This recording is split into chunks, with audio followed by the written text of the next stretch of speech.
How to do another W-2 form on TurboTax.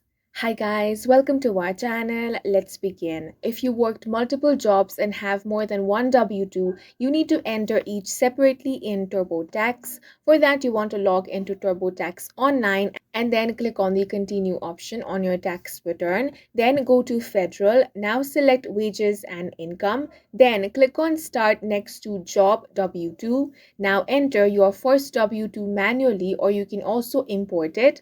You can also upload your W-2 from your computer directly. Then complete the on-screen prompts to finish that. Once it is completed, you can again add another W-2. For that, head back, then click on add another W-2, then enter details from your second W-2 and repeat this process with additional W-2s.